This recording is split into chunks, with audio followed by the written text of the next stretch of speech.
¿Por qué los judíos no creemos en Jesús? No ha reconstruido el templo, no ha reunido a todos los judíos en Israel, no ha traído la paz mundial y no ha enseñado la palabra del Eterno, del Dios, a la humanidad. La gente se cree que eso lo pone en la Escritura. Este hombre nunca estuvo en Jerusalén, pero para casi 100.000 judíos es el Mesías. ¿Por qué? Yo hice esta pregunta y me dijeron, porque es uno de los nuestros. ¡Wow! ¡Qué argumento teológico tan profundo! Hay una obsesión enfermiza contra Yeshua, cuando Yeshua es la gloria de Israel. ¿Por qué yo creo que Yeshua es el Mesías?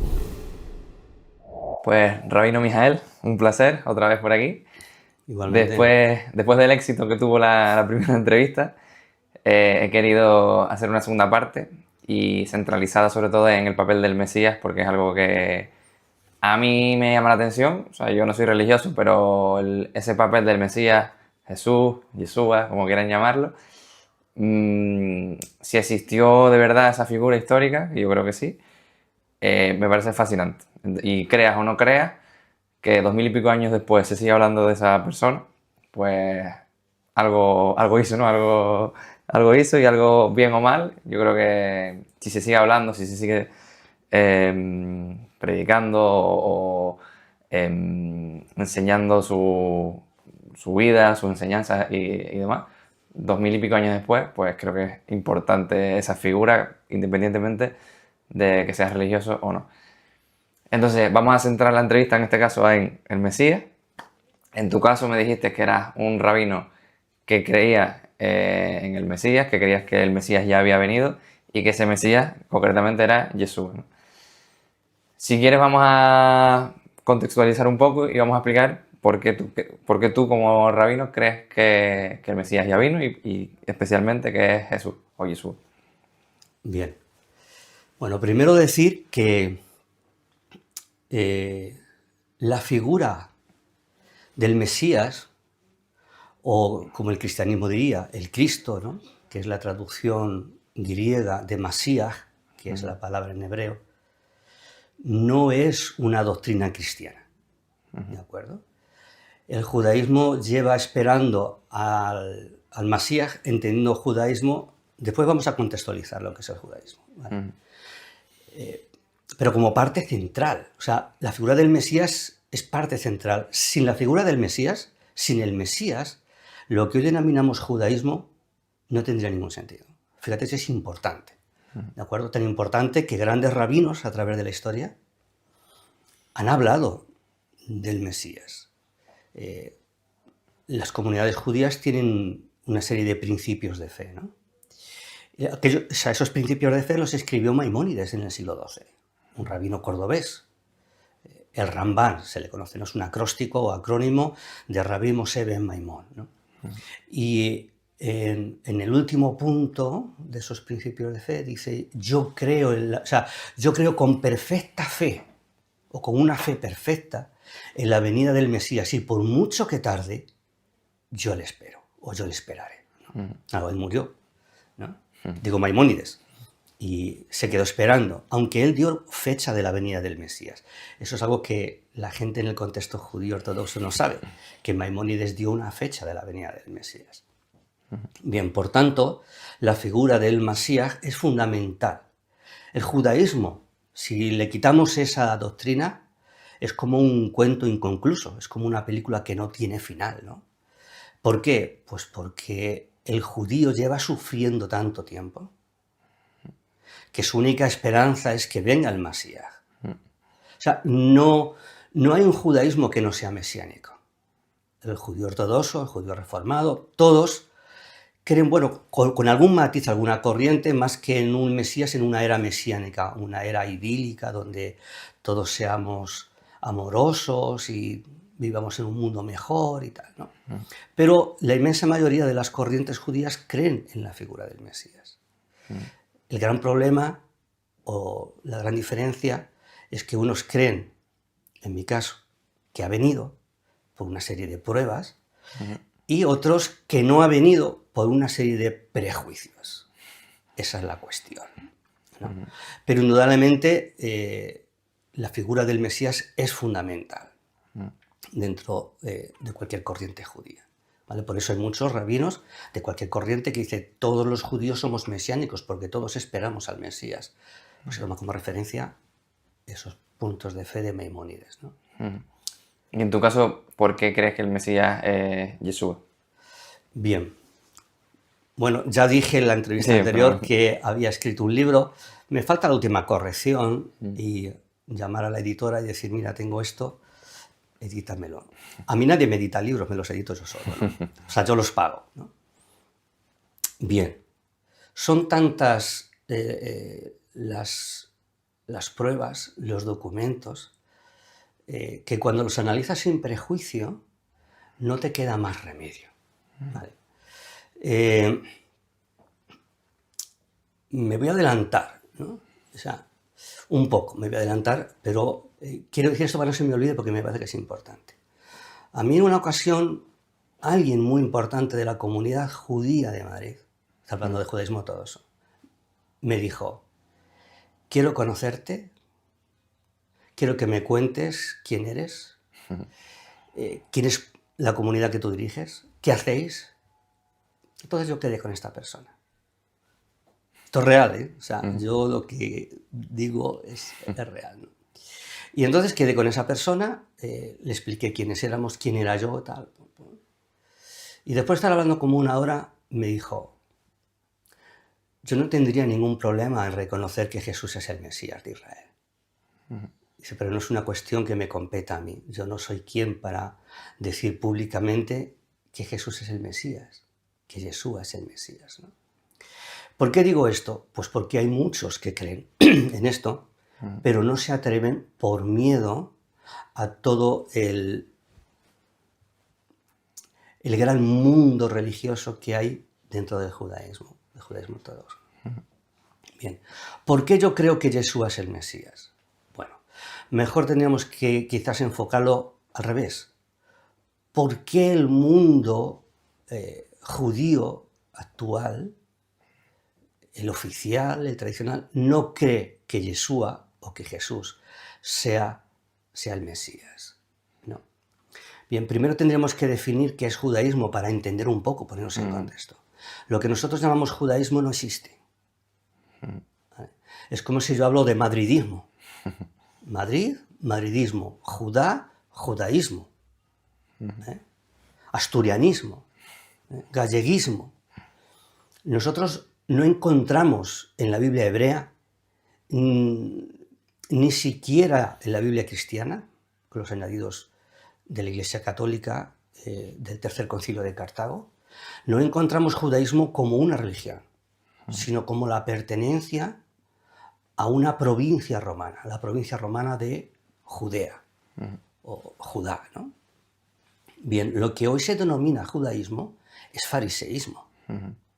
Es fariseísmo que ha ido evolucionando con el paso de los siglos y las aportaciones de los determinados contextos históricos, sociológicos, bueno, sobre todo en la Edad Media, ¿vale? Porque el gran problema del judaísmo también es la Edad Media, ¿no? Como para muchos, ¿no?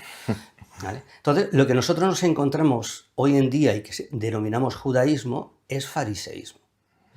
Hace 2000 años el judaísmo no era monocolor, como ahora se pretende, ¿no?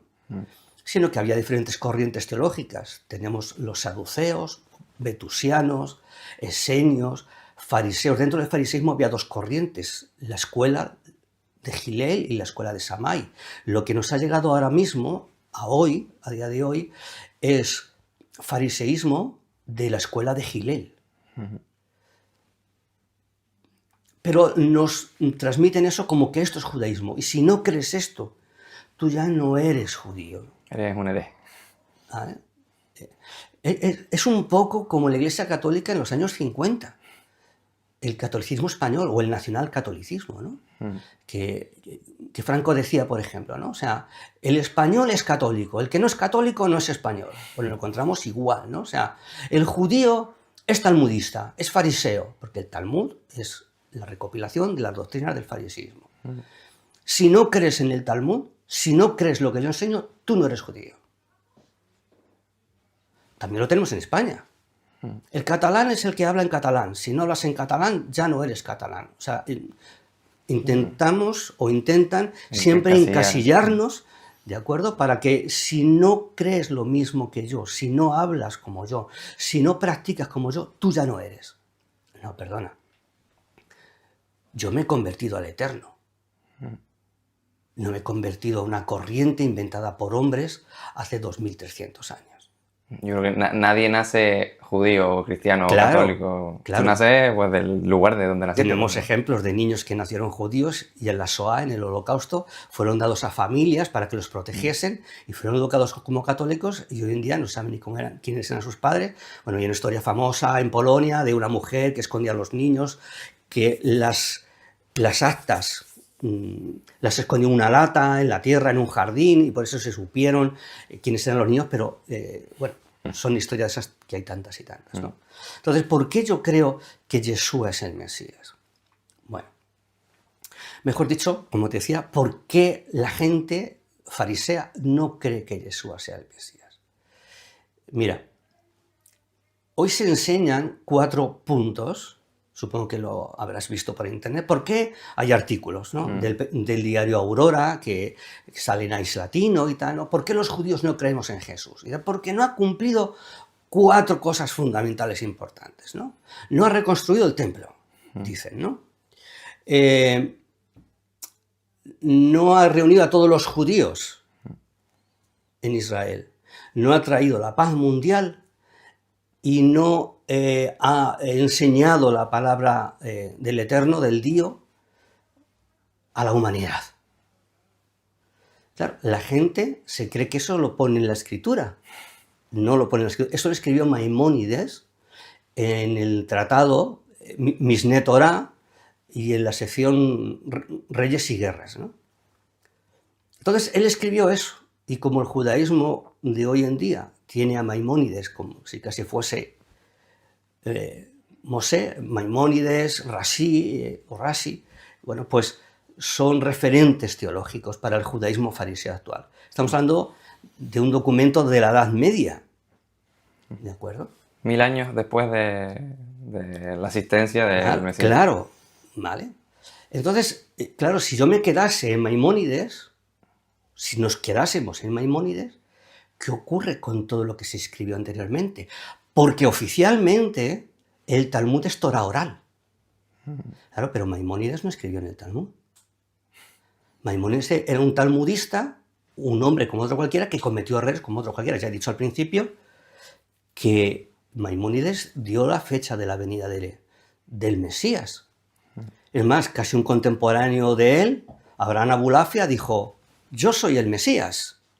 Contemporáneo con el que escribió el Zohar, la Biblia de los cabalistas. Hemos tenido más de 10 personas dentro del judaísmo tradicional que se han definido como Mesías o les han reconocido como Mesías, ¿vale? Y estos personajes, ninguno ha cumplido ninguno de esos 4 puntos. Mira, este es Menachem Mendel. ¿Se ve ahí bien? Sí. Bien.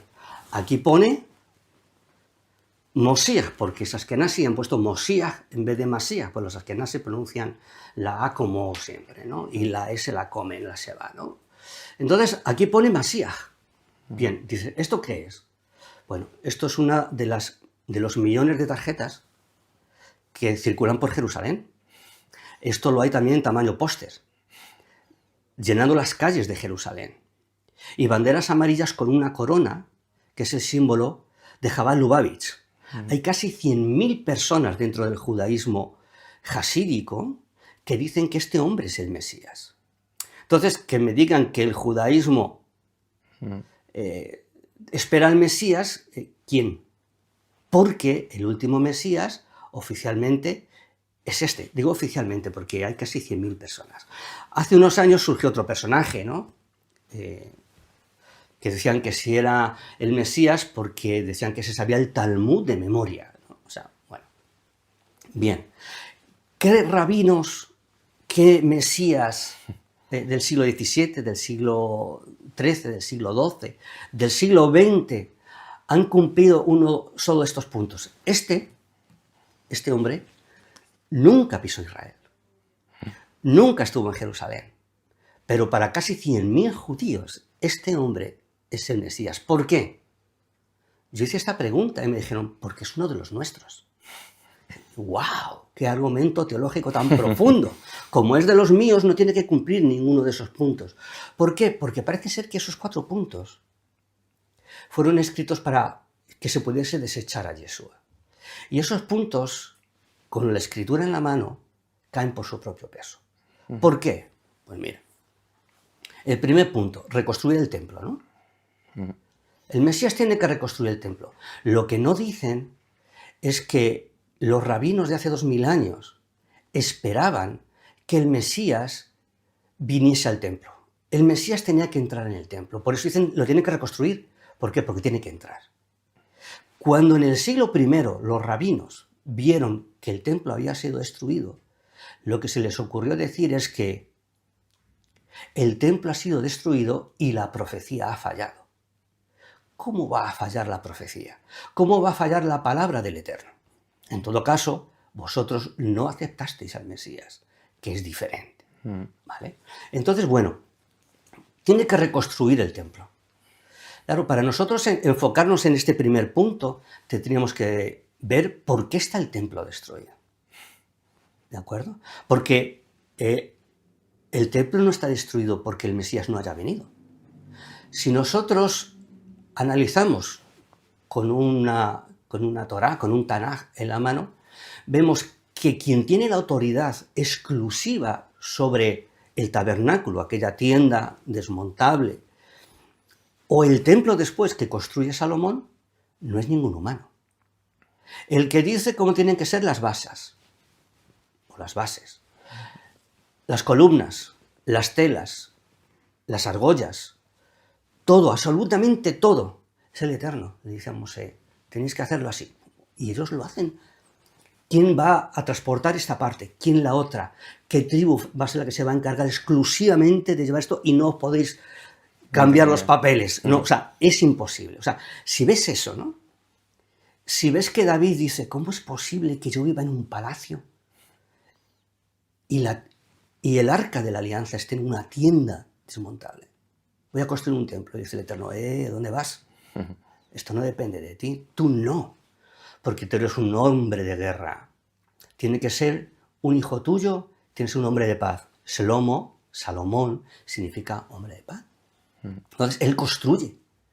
Y vemos en Segunda de Crónicas cómo él hace una dedicación del templo, hace una oración.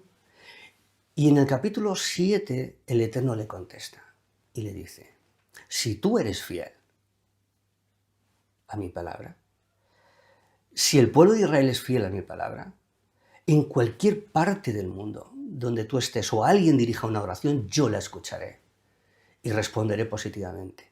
Pero si tú o el pueblo vais detrás de dioses paganos, idolatría, yo destruiré esta casa. Mi gloria, mi kabod, se traduce como presencia, la Sejina, desaparecerá y el templo será destruido. Bien, llegamos a Jeremías 7. El profeta Jeremías declara el templo va a ser destruido. ¿Por qué?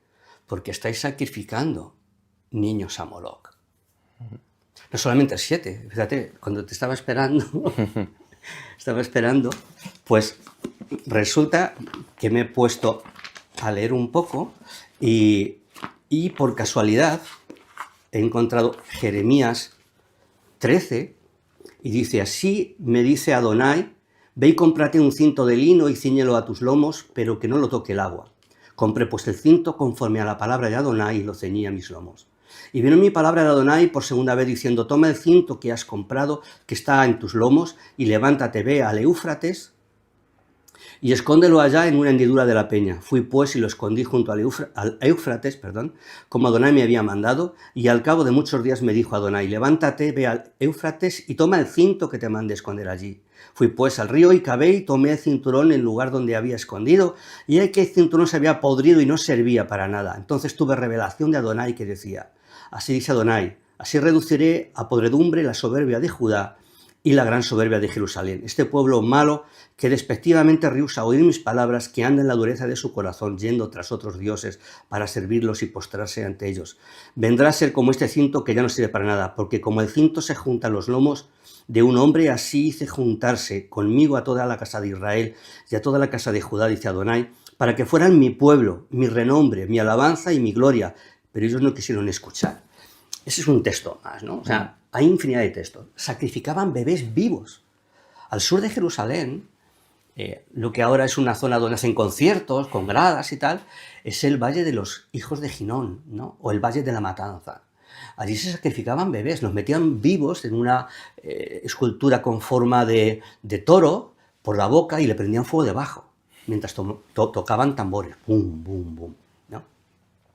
Eso hace que el pueblo se ha llevado a Babilonia. Ya había sido llevado antes también el reino del norte, que se había dividido, el reino de Israel estaba al norte y el reino de Judá al sur. Entonces, por eso, específicamente Judá, es llevado cautivo a Babilonia por la idolatría. Bien. Ese fue en el contexto de la deportación de Babilonia. Nos encontramos después otra deportación, en la época romana. También el templo ahí es destruido. ¿Por qué? Por lo mismo. Dicen, no, hombre, que no había idolatría. ¿Cómo que no había idolatría? A día de hoy hay idolatría en el judaísmo. Porque no se puede sacrificar un animal que el Eterno no haya mandado. Y mucho menos sacrificarlo fuera de Jerusalén y del templo. Hoy en día, todos los años se sacrifican cientos o miles de gallinas y gallos. Es notorio, son noticias que hay. El Ayuntamiento de Nueva York pues tiene siempre problemas con la cantidad de miles de gallinas y gallos y la sangre derramada por las calles de Brooklyn. ¿Por qué? Porque el día antes de Yom HaKippurim, de Yom Kippur, se sacrifican gallinas y gallos. Se les meten en tubos en medio de la calle, tienen unas baterías que parecen las baterías de los misiles rusos, de los Katyusha, ¿no? Y son tubos de PVC. Estos de fontanería, puestos en batería, y les cortan la cabeza y los meten para abajo para que se desangre. Todas las calles llenas de sangre. Eso es idolatría. ¿Qué tiene que ver eso con la Torá? Entonces, lo que se conoce como judaísmo hoy en día es idolátrico. Por supuesto. Por supuesto. Entonces, ¿por qué el templo está destruido? ¿Porque el Mesías no ha venido? No. Porque se sigue en la idolatría del fariseísmo. Ese es el primer punto. ¿Vale? Pero si hablásemos de la paz mundial, no es el Mesías porque no hay paz mundial. Bueno, no hay paz mundial porque, bueno, uno de los propósitos de la existencia de Israel es transmitir la voluntad del Eterno. Todos hemos oído alguna vez que Israel es el pueblo elegido. ¿Vale? Yo digo, sí, es cierto. Israel es el pueblo elegido, pero esa no es la cuestión. La cuestión es para qué ha sido elegido. ¿Vale? Porque si tú me dices que nosotros somos el pueblo elegido, sí, ¿para qué? Mira, alguien no puede ser luz si lo que transmite es tinieblas. La única luz que tenemos es la Torá, que es la palabra del Eterno, que es la forma en que tenemos que vivir. Torá es enseñanza, es instrucción, no es un libro de religión, no son conceptos religiosos, sino es una forma de vida. Si tu forma de vida no está basada en la palabra del Eterno, en esa forma de vida perfecta, tú vas a vivir en un mundo caótico. Y la prueba, o sea, con meterte en noticias de Google, lo vas a ver, el mundo caótico en que vivimos. Entonces, no es porque el Mesías no haya venido. El mundo caótico en el que vivimos es porque el ser humano, sea goy o sea yehudí, o sea judío, no obedece al Eterno. Ese es el problema. ¿Vale? La paz mundial, pues depende de nosotros, ¿vale? O sea, esto es como que, bueno, pues el que se salta al stop, o sea, el stop está para respetarlo, la Torá está para respetarla. No puedes saltarte el stop y después decir que es que hay muchos accidentes. Claro, si te estás saltando la Torá, ¿no? Los otros dos puntos que nos quedan, ¿cuál es? El de transmitir a la humanidad la palabra del Eterno. Bueno, o sea, es curioso, ¿no? Todos los años y, bueno, constantemente, ¿no? Hay un artículo que circula por internet donde salen como un póster, ¿no? Una composición de los judíos más importantes de la historia de la humanidad. Baruch Spinoza, Moshe, músicos de la Edad Moderna, yo qué sé, infinidad de judíos, ¿no? Científicos, actores de cine, Einstein, no. Pero nunca sale Yeshua, ¿no?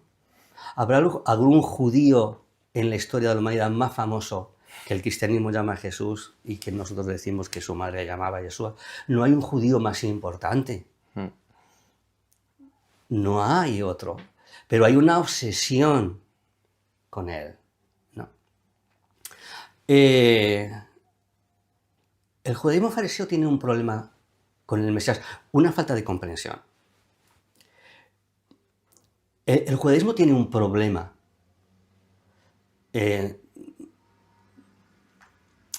con Yeshua. Mira, actualmente existe una doctrina de que hay dos Mesías. No sé si en tu búsqueda de información has encontrado con que se dice que hay un Mesías Ben Yosef o Ben Efraín, ¿no? Bueno, y otro Ben David, ¿no? Y bueno, pues cambió un poco los roles de cada uno. Uno se decía que moría, el otro que vencía, que reinaba. ¿Y sabes por qué surgen las dos figuras de dos Mesías? Porque ellos se acercaban a Isaías 53 y decían, ¿cómo es posible que el siervo sufriente, que este siervo, el siervo de Adonai, muera por los pecados de sus hermanos, pero luego viva eternamente? Sus días son hasta el fin, ¿no?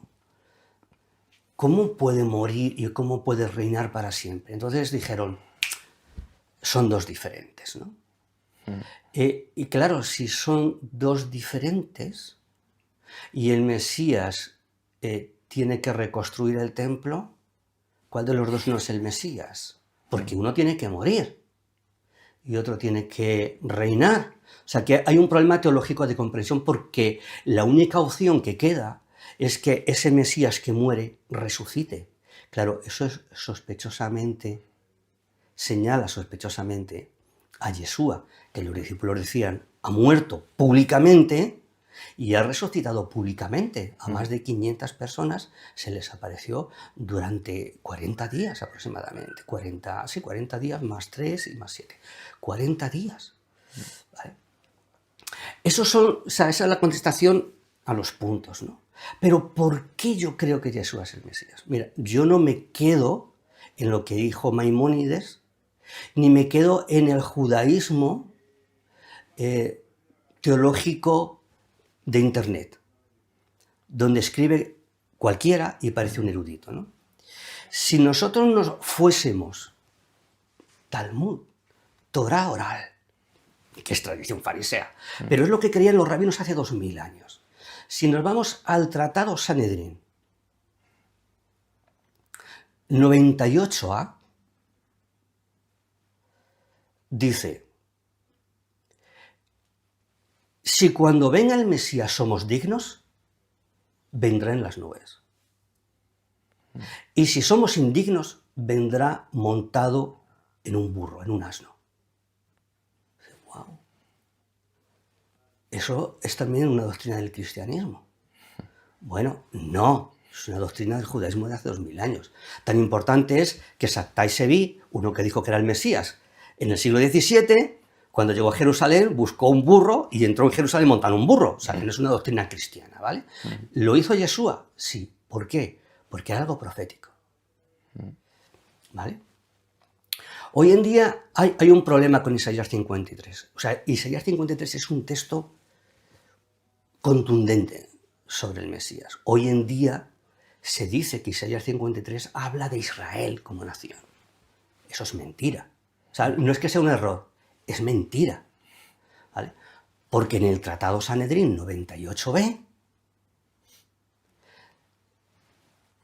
haciendo un comentario de Isaías 53, dice que el Mesías tendrá como sobrenombre el leproso.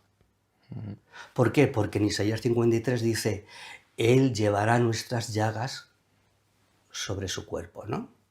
Por sus llagas seremos sanados. Entonces, todos los rabinos sabían que ese texto, junto con otros 450 y tantos, aproximadamente, hablaban proféticamente del Mesías. Y el Mesías tiene que cumplir todos esos pasajes, ¿vale? Hoy en día se pervierte el mensaje. O sea que el judaísmo actual ni siquiera es talmudista.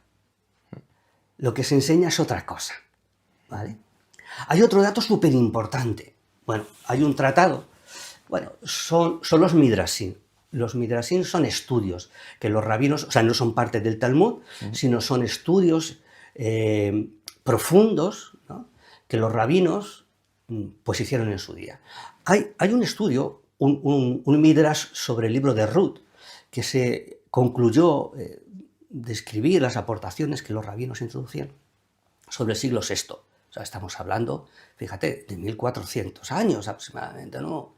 Bien, pues en ese midrash sobre Ruth se dice: de la misma manera que el primer redentor, está hablando de Moisés, de Mosé, apareció, o sea, se mostró a sus hermanos, desapareció y luego volvió a aparecer, el segundo redentor, el Masías, tiene que aparecer, desaparecer y luego volver a aparecer. Nosotros decimos, apareció públicamente durante 3 años y medio, enseñó Torá. El Mesías enseñó Torá, solo enseñó Torá. El problema era que iba en contra de las doctrinas de los fariseos, las tradiciones de los padres, ¿no? Hoy se dice de los sabios, ¿no? Entonces, el Mesías apareció durante 3 años y medio, enseñó la voluntad del Eterno, Torá pura, muere, como dice Isaías 53, y desaparece. ¿Cuándo aparecerá? Bueno, pues al final de ese tiempo de los goim, de ese tiempo de los gentiles. Y cuando vuelva a aparecer, aparecerá en las nubes, como se recoge en el Tratado Sanedrín 98a.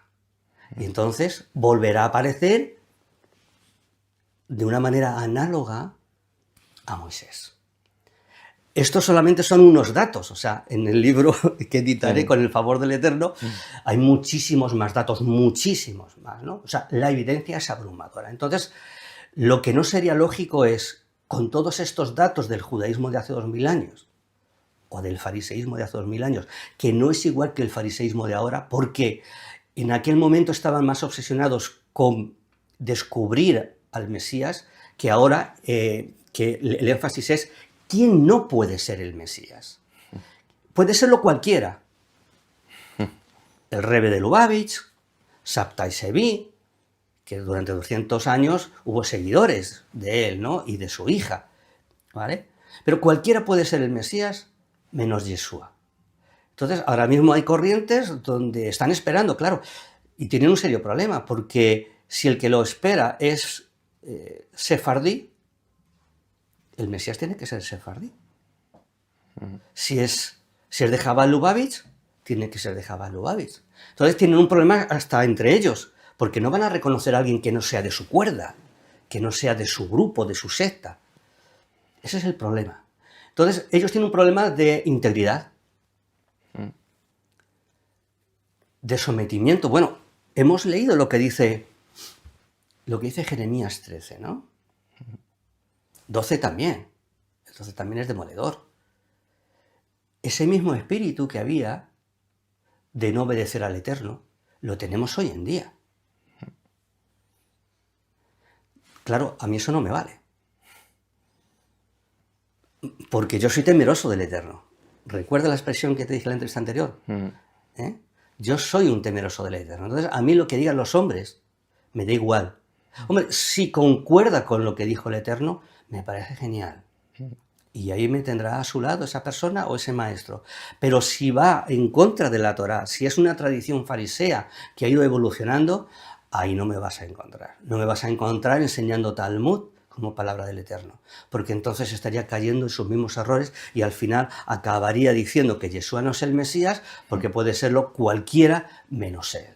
A mí me llama la atención tanto odio que hay hacia el Mesías, sí, y desde el judaísmo, desde la época en la que existió que lo mataron, hasta hoy en día he visto vídeos que van por Jerusalén preguntando a judíos ortodoxos, ¿qué opinas de Jesús? De Yeshua.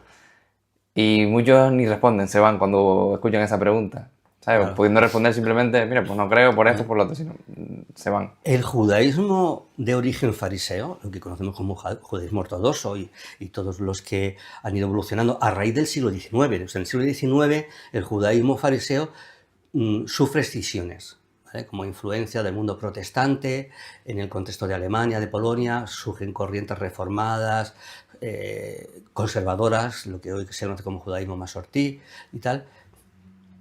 Y no nos encontramos con que el judaísmo tradicional, yo a veces lo defino así, ¿no?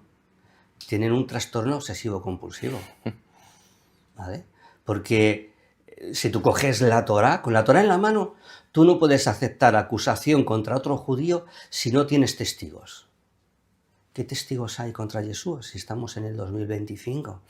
Entonces, con la Torá en la mano, tú no puedes desechar a un hermano tuyo ni decir que es un hijo de ramera, como dice el Talmud, o que se está cociendo por la eternidad en una suerte asquerosa de excrementos y semen, ¿no? Junto con Balán y con los generales del Imperio Romano, ¿no? Con Tito, etc., ¿no? Entonces, o sea, hay una obsesión enfermiza contra Yeshua, cuando Yeshua es la gloria de Israel. Claro, ¿cómo le dices eso a una persona que ha sido educada desde pequeñito a odiar a Yeshua? Y a decir que la raíz de todos los males del pueblo judío es Yeshua. Claro, a los rabinos les viene bien una mentira. ¿Cuál es esa mentira? Que el cristianismo es lo que Yeshua enseñó. No, eso no es verdad. El cristianismo es una amalgama de paganismo grecorromano. Bueno, tenemos la Trinidad, las tríadas etruscas, o sea, también del periodo etrusco, ¿no? La tríada capitolina, Júpiter, Minerva, Juno, es el origen de la Trinidad. Entonces, claro, al judío ortodoxo, al judío talmúdico, le viene bien coger el relato de que el cristianismo, que la enseñanza de Yeshua es eso. Y así es fácil desecharlo. ¿Vale? Pero eso no es verdad. Cuando un judío equilibrado, sensato, sin prejuicios, se pone a leer lo que nos ha dejado la Iglesia Católica, desgraciadamente, ¿no? Por ejemplo, Mateo descubre que su mensaje es Torá. No penséis que he venido a derogar la ley, la Torá, o los profetas, los Neviín.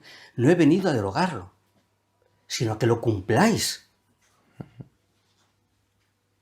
Es más, es tan importante el mensaje que el final de ese discurso, que está hecho al lado del lago Tiberíades, se ha manipulado por el cristianismo, ¿no? Y dice, Mateo 7:23, dice, muchos vendrán en aquel tiempo y dirán, en tu nombre hemos hecho milagros y hemos expulsado demonios y... Bueno, dice, no os conozco. Dice, y yo les diré, no os conozco. Y han puesto, a ver, hacedores de maldad, o lo habéis hecho mal. No, la palabra que pone es, habéis quebrantado la Torá. Es decir, no puede decirme, claro, no puede decirme el cristianismo, mejor dicho, el judaísmo, perdón, que el Mesías viene a crear una religión nueva, porque es mentira. Quien la crea es Roma, es el Imperio Romano, no es Yeshua ni Saulo de Tarso. No es que Saulo de Tarso, no, o sea, tú, efectivamente, tú crees en base a lo que lees, pero lo que tienes que hacer es ir a lo que lees a ver si es lo que está puesto en los documentos de hace 1800 años, 1700 años, porque desgraciadamente no tenemos los documentos originales. Pero ni siquiera los textos griegos, que no son originales, aunque hay una corriente dentro del mundo cristiano que dice, sí, el Nuevo Testamento fue escrito en griego. No, o sea, los documentos originales no están escritos en griego. El Nuevo Testamento, sí, porque es un trabajo encargado por Constantino, las 50 copias de Constantino en griego koine.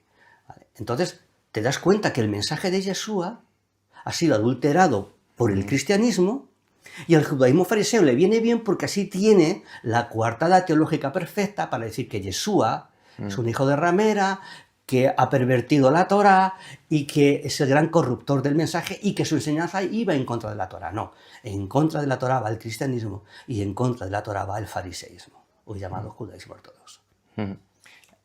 Cada vez que se defiende esa postura de Jesús fundó esta nueva religión, ¿no? El cristianismo, siempre la defiende con la típica frase esta de sobre esta piedra, ¿no? Fundaré. Esa frase, ¿qué significa? Bueno, a ver, estamos hablando de un periodo de hace 2000 años muy diferente del actual, ¿no? Ya existía la retórica, y la retórica griega. La retórica griega, las formas de hablar, todos los tropos, son una aportación de la cultura helénica. O sea, Alejandro Magno, Alejandro el Grande, el macedonio, no solamente conquista militarmente, sino que conquista culturalmente, igual que Roma. El corte de pelo tuyo es romano, el mío no, porque no tengo pelo, ¿vale? Pero el corte tuyo es un corte de pelo romano. Julio César estaría orgulloso. Efectivamente, ¿no?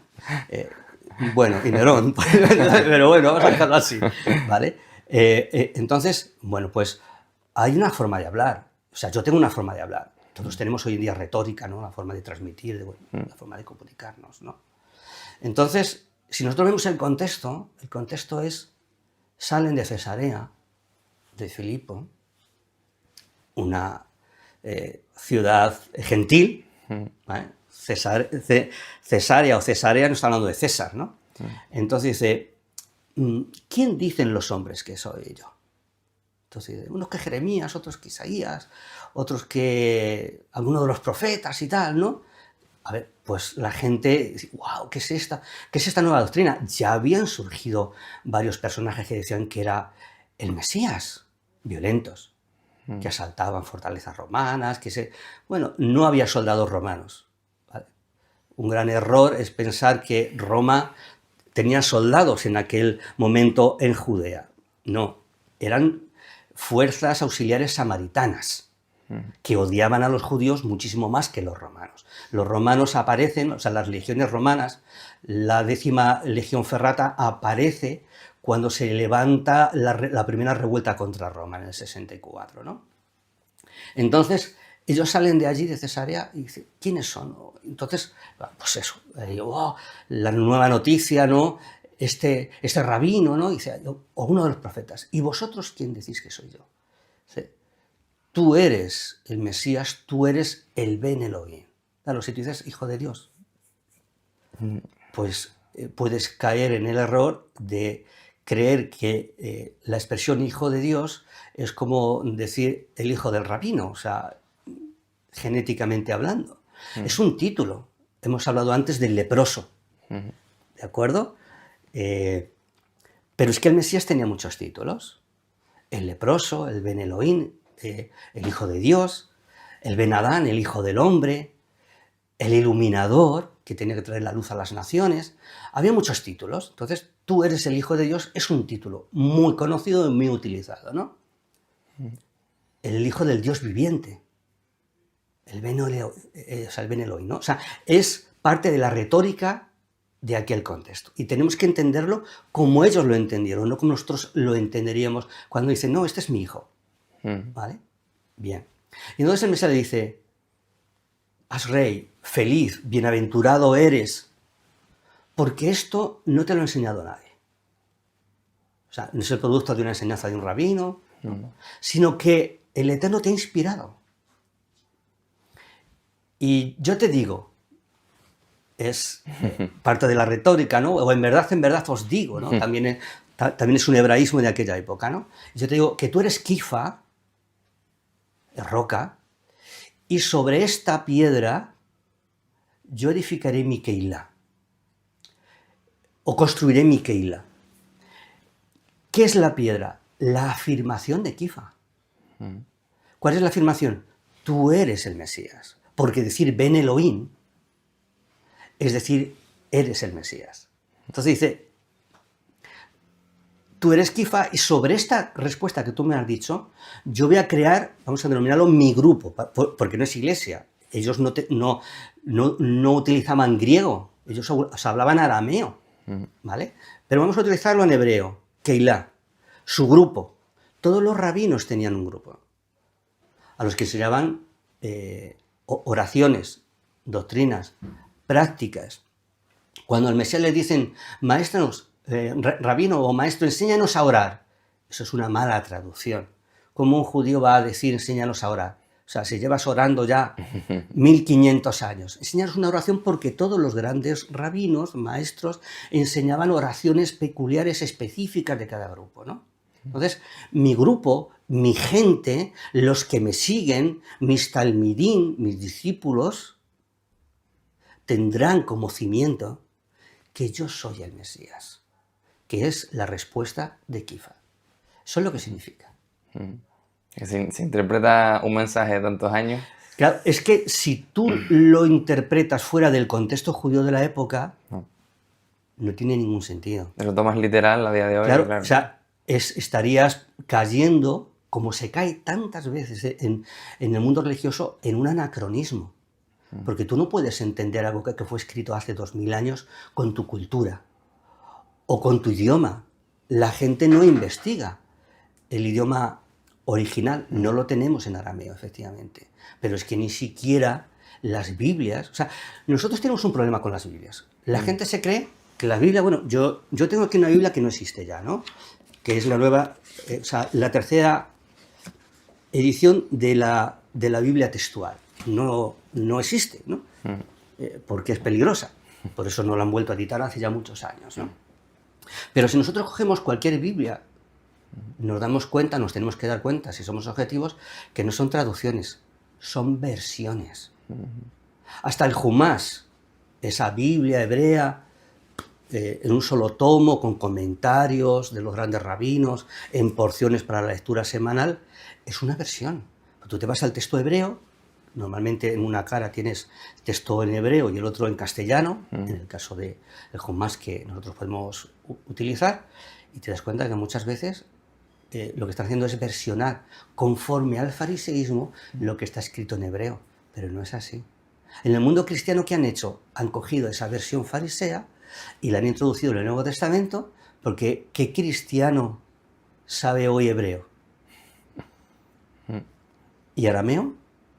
¿Y contexto cultural? ¿Contexto histórico? Muy pocos. Entonces, creen en base a lo que leen, pero lo que leen muchas veces está adulterado. Un musulmán que tuve aquí me decía que eso es una de las ventajas que tienen ellos también, que el mensaje es original, en el mismo idioma en el que se escribió. Entonces es una de las cosas que ellos también tienen. Claro, pero ellos también tienen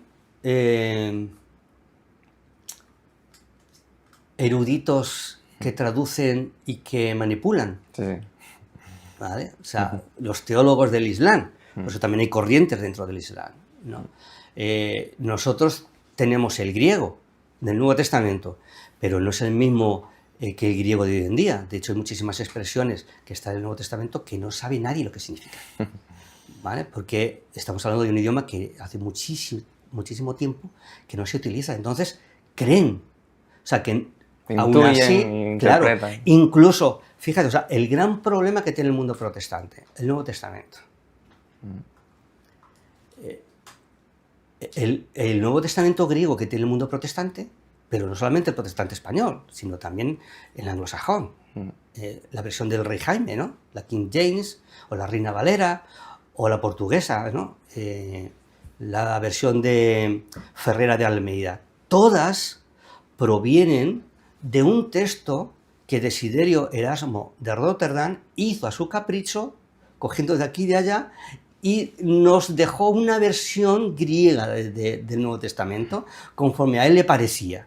Entonces, claro, cuando te encuentras con una versión crítica, te dice, este texto no existe antiguamente. En los documentos más antiguos no existe este texto, y estamos hablando de versos completos, de palabras que han sido cambiadas, añadidas.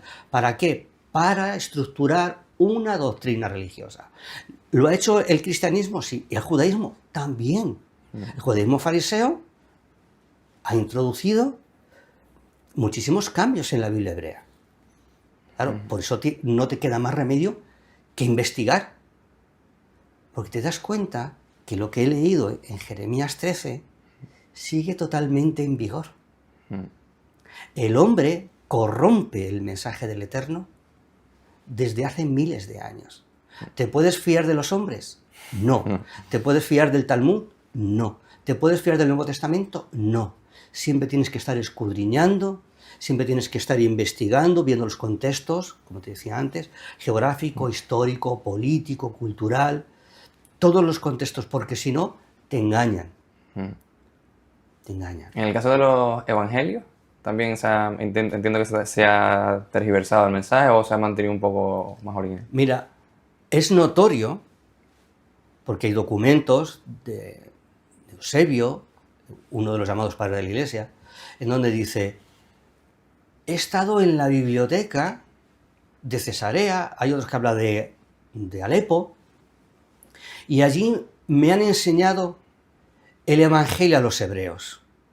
Dice que es el Evangelio de Mateo en hebreo, en escritura aramea. O sea, los caracteres son los mismos en el hebreo y en el arameo, pero la pronunciación es diferente, sea como el portugués y el castellano. Se escriben igual, alguna variante, pero no tienen el mismo significado, ¿no? Nosotros decimos calle y rúa, ¿no? Pues en hebreo es ben y en arameo es bar, ¿no? De ahí Bar Kokhba o Bartolomé. Ay, se me dio la pregunta, 50.000. Los evangelios. Ah, sí. Y entonces dice: he visto el Evangelio de Mateo en hebreo. Claro, no es el que tenemos es el Mateo canónico, que es el que decidió Roma, que iba a entrar a formar parte de esos 27 documentos que forman el Nuevo Testamento. ¿Vale? Entonces hay expresiones, hay versos, hay enseñanzas, había en aquel Mateo hebreo, que no tenemos hoy en día. ¿Cómo sabemos? Pues que existía por los comentarios. Nos han dejado literatura, ¿vale? Te pongo un poco un ejemplo, ¿no? O sea, cuando uno quiere hacer una investigación genealógica, que ha sido mi caso, pues me he encontrado con un problema, el problema de la guerra civil. Se quemaron archivos y archivos y archivos con documentos originales, ¿vale? Pero ya en el siglo XIX, 1800, 1700, 1600, hubo gente que hizo estudios genealógicos. No conservaron una fotocopia, porque no existía, es el problema de los anacronismos, pero sí hicieron croquis, hicieron árboles genealógicos, tomaron datos y los plasmaron en libros. Esos libros sí están. Entonces, esto es un poco igual, ¿no? Entonces, hay muchas citas que él vio y que plasmó en sus traducciones, porque dice: yo he traducido esos documentos, ¿vale? Hoy en día en el cristianismo se dice: no, el primer evangelio es el de Marcos. ¿Por qué? Porque les viene bien. El que más les gusta es Juan, porque es totalmente judiófobo, ¿vale? Los judíos son los malos en el evangelio de Juan. Y todos eran judíos, no religiosamente hablando, sino en el contexto de una zona geográfica, un topónimo, ¿vale? Entonces, ¿nos podemos fiar? No. No te puedes fiar de nada de la Biblia. ¿Cómo? O sea, un rabino diciendo no te puedes fiar. A ver, claro que yo puedo decirte el dogma. Toda la Biblia es infalible desde Génesis a Apocalipsis, o toda la Biblia hebrea, y ha sido transmitida palabra por palabra, cada trazo, cada... Eso es mentira. Cuando tú estudias, cuando tú analizas, te das cuenta que los rabinos, o sea, mejor dicho, vamos a ser más fieles, ¿no? Que los soferín, que los escribas, introdujeron variantes, oficialmente 18. ¿Por qué? Porque entendían ellos que lo que estaba escrito era blasfemo, porque había expresiones antropomórficas. Entonces, ¿cómo vamos a aceptar que el Eterno se arrepienta? No se puede arrepentir, ¿vale? No, ¿por qué no enseñas mejor a comprender que a modificar el texto? En vez de modificar, enseña a comprender. Enseña a que, haz un esfuerzo para que la gente comprenda la palabra del Eterno y no que tú se la tengas que enseñar. Claro, si la enseñas tú, lo puedes manipular. Pero si él tiene la formación apropiada, tú ya no puedes manipularle. ¿Vale? En el caso, por ejemplo, de la vida de Jesús, en este caso, supuestamente dicen, él nacerá de una virgen, ¿no? En este caso, tú coincides que María, en este caso, era una virgen y nació Yeshua de esta virgen, ¿o no tiene que ver? Bien, ese también es uno de los argumentos hoy en día que encontramos por Internet. Fíjate lo útil que es Internet para confundir a la desinformar. gente, ¿no? Para desinformar a la gente, ¿no?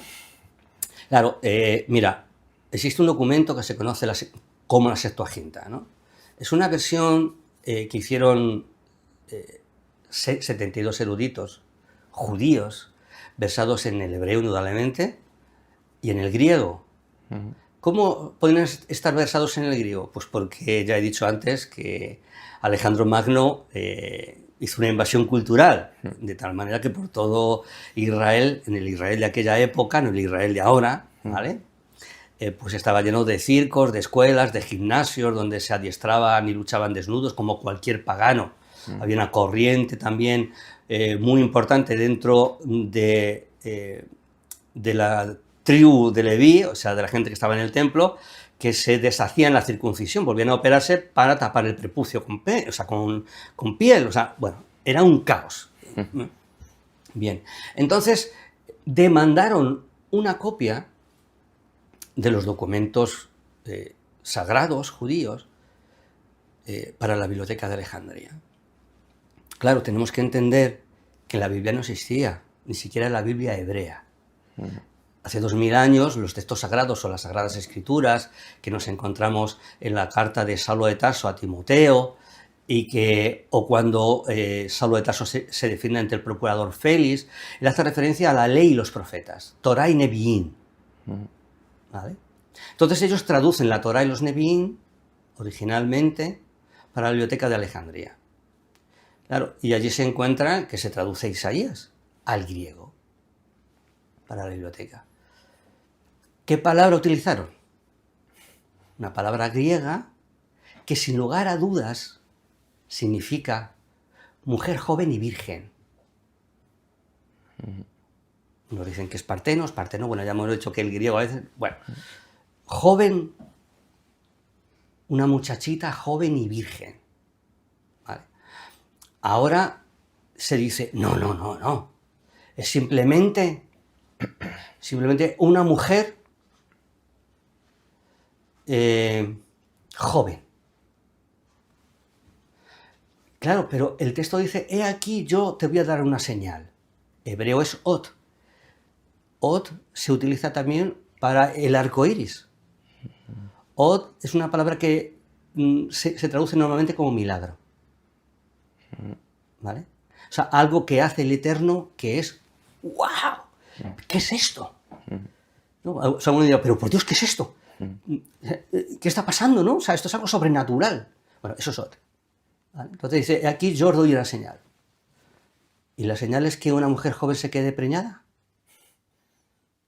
Esta noche han sido preñadas muchas mujeres.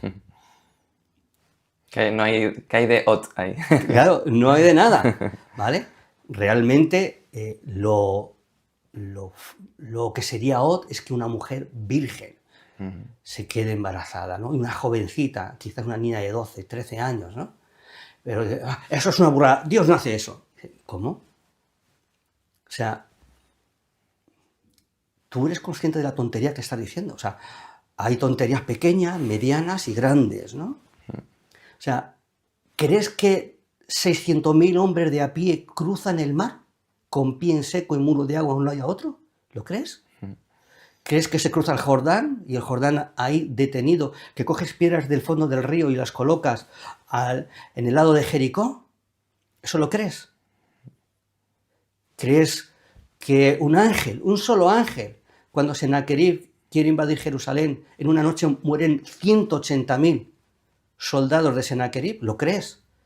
¿Crees que el Eterno hace a Adán, al hombre, a la humanidad, de la arcilla?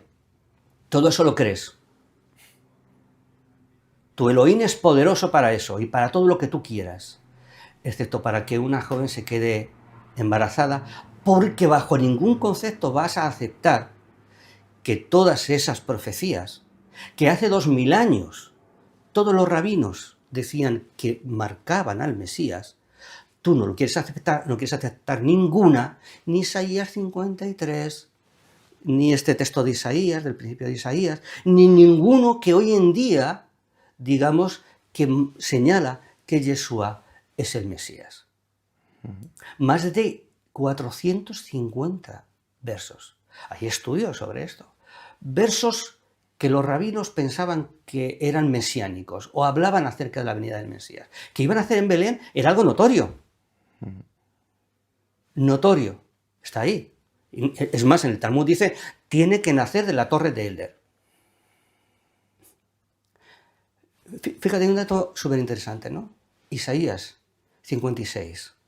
Isaías 56 es una loa, es una alabanza al goy, al gentil, que acepta la Torá y que guarda el Sabbat. ¿Vale? Lo puedes leer. O sea, es, wow. De eso que uno lo lee, dice, ¿cómo me gustaría ser contado por esos? O sea, con esos, como uno de esos, ¿no? Y después te encuentras en el Talmud que dice, un gentil que se convierte es como la costra de la lepra. Dices, ¿a quién creo? ¿Al Eterno?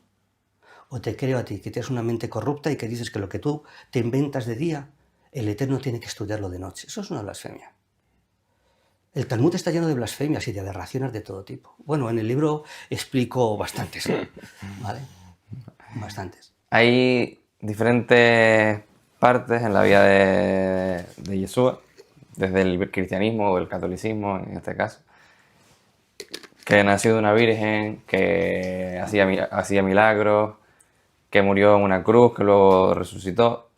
Todo esto, a modo de resumen, porque es muy amplio al final. ¿En qué parte tú, si coincides en todo esto, en que eso pasó en su vida, o hay cosas que no? A ver. O que pasaron, pero no pasaron como las cuentas. Bien, mira, hay un texto muy importante. A ver, yo siempre te estoy hablando desde la mirada, desde el ángulo judío, ¿vale?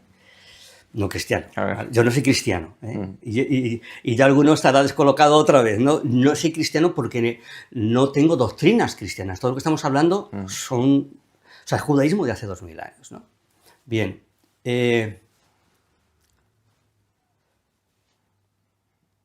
Yohanan, el que todo el mundo conoce como Juan Bautista, ¿no? Un judío extremista, un judío radical, un personaje muy trascendente y bueno, con un perfil increíble, ¿no? Para hacérselo. Está preso en el castillo, en la fortaleza de Maqueronte, metido en un pozo bajo tierra, y ahí comía, ahí le echaban, ahí defecaba, hasta que lo sacan para cortarle la cabeza, ¿no? Y claro, él tiene una crisis teológica. Y coge a uno de esos discípulos que él tenía, de esos talmidín, que habían quedado obnubilados con su mensaje allí, arrepentidos porque el reino de los cielos se acerca, eso significa que el Mesías viene, ¿no? Y preguntarle, ¿eres tú el que había de venir o esperamos a otro? ¿Por qué? Porque él tenía un concepto que el Mesías tenía que ser de una determinada manera. Es muy parecido al concepto que hoy en día tiene el judaísmo. El Mesías que tiene que venir es el que ellos quieren que venga. Y tiene que ser un Mesías militar, estadista, guerrero y tal, que venza a todos los enemigos. Mira, el mayor enemigo del pueblo judío es el mismo, porque se ha constituido enemigo de Adonai, de la Torá. Y no soy antisemita, si solo hay que leer Jeremías, caramba, solo hay que leer Jeremías, ¿no? O cualquiera de los profetas, ¿no? Bien, ¿eres tú el que había de venir o esperamos a otro? Porque no se ceñía lo que estaba haciendo Yeshua con lo que él esperaba. Y entonces Yeshua le contesta como un rabino judío de la época, ¿no? Y si decirle, los ciegos ven, los cojos andan, los paralíticos se levantan, y a los pobres es anunciado el mensaje del reino. ¿Por qué? Porque es lo que está en Isaías, que ocurriría cuando el reino de los cielos llegase, cuando existiese esa manifestación sobrenatural y poderosa del reino del Eterno, plasmada en la figura del Mesías. Todo lo que el Mesías hizo es lo que tenía que hacer el Mesías. ¿Qué no creo? Pues la aportación del paganismo. ¿El Mesías es un hombre? un mero hombre, como dice el judaísmo actual, el judaísmo ortodoxo, talmúdico, ¿vale? El judaísmo talmúdico dice, el Mesías es un mero hombre. No, un mero hombre no puede hacer lo que la Torá o lo que el Tanaj dice que tiene que hacer el Mesías. Un mero hombre no puede hacer la voluntad del Eterno, ¿vale? Un mero hombre no puede redimir. En una ocasión me dijeron eso. Un hombre no puede redimir a otro hombre.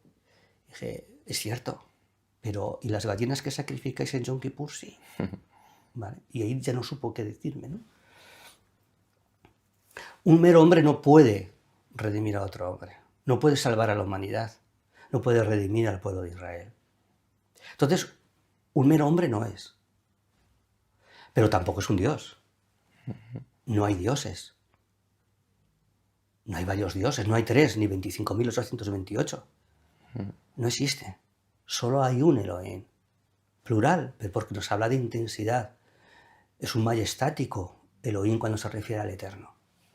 ¿Vale? Entonces, yo creo lo que la Torá dice del Mesías, incluso lo que el Nuevo Testamento, llamado Nuevo Testamento, y yo no lo llamo de otras maneras, hebraizándolo, porque es como darle coartada o darle veracidad, ¿no?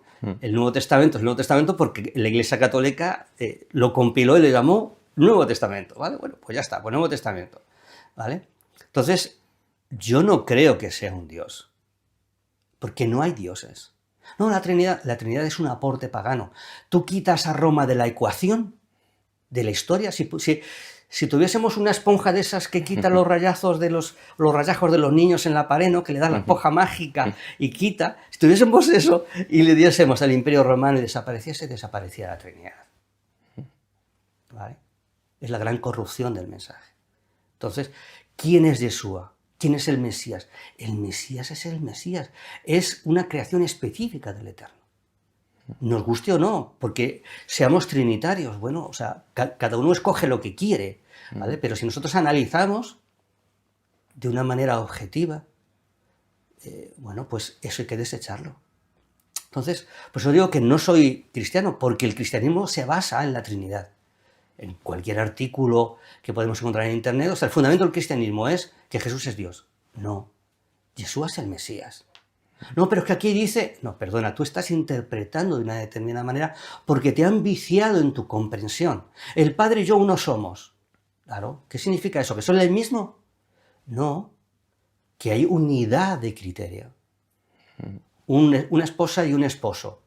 Y nosotros tenemos una misma mente o un mismo corazón, un mismo interés cuando educamos a nuestros hijos. ¿Qué significa?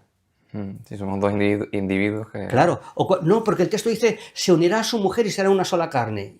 Y entonces están pegados como siameses y van al servicio a hacer pis uno al lado. No, hombre, vamos a ver, no podemos dejar que nos manipulen de esa manera. Por eso digo que si quitamos a Roma de la ecuación, nos queda judaísmo de hace 2000 años. No nos queda paganismo. La aportación de Roma es paganismo, igual que la aportación de Babilonia. Hablamos de la ponzoña babilónica, el libro este, ¿no? Entonces, bueno, pues igual que hay una ponzoña babilónica, hay una ponzoña romana. Es tan trascendente la de Babilonia que a Roma se la llama la Gran Babilonia, o Babilonia la Grande, o sea que, para que nos hagamos una idea. Entonces, si quitamos todo eso, nos queda Torá. Y eso es lo importante. Porque conoceremos la verdad, como dijo Yeshua, ¿no? O sea, si vosotros permanecéis en mí, seréis, o en mis enseñanzas, la Torá. Seréis verdaderamente mis discípulos. Y conoceréis la verdad. Y la verdad os hará libres. La verdad liberta, la mentira esclaviza. Sea cualquier tipo de mentira, la mentira esclaviza. Y sobre todo la religiosa, que te bloquea mentalmente para comprender la voluntad del Eterno. Ayer hablaba con unas personas, ¿no? El cristianismo habla mucho de evangelio, ¿no? Hace un momento pues, me has preguntado de evangelios, ¿no? Y la gente piensa que evangelios son 4 libros. Bueno, es una palabra griega que significa mensaje, ¿no? La buena nueva, un mensaje nuevo, ¿no? Una gran noticia. Caramba, pero ¿cuál es la gran noticia? ¿Cuál es el mensaje del Mesías? Y para mí es importante los testigos, por formación profesional, ¿no? Para mí es importante los testigos. Aquellas personas que lo han visionado, lo han oído, ¿no? Y para mí, por tanto, es importante Kifa, Pedro. Hay dos documentos que se llaman Primera de Pedro y Segunda de Pedro. Si nosotros nos vamos a la Primera de Pedro, primer capítulo, al final, creo que son 24 versos, me parece. Es curioso que él dice que una persona es regenerada por la Torá, por la palabra del Eterno. Dice, no, la palabra del Eterno es el Evangelio. No, mira, déjate de tonterías que el Evangelio, los Evangelios no estaban escritos, ¿no? Siempre es con los anacronismos, ¿no? Que son una herramienta perfecta para confundir a la gente. Dice que marchítase la flor, bueno, utiliza retórica, dice, pero la palabra de Adonai permanece para siempre. Dice, y este es el mensaje del Evangelio. ¿Cuál es el mensaje del Evangelio? Que la Torá es eterna, que permanece para siempre. Fíjate qué trascendente, ¿no? Y el cristianismo te dice, no, la Torá ya no sirve. Ahora tenemos el Nuevo Testamento. ¿El Nuevo Testamento qué es? ¿Es una gran caja bonita sin contenido dentro?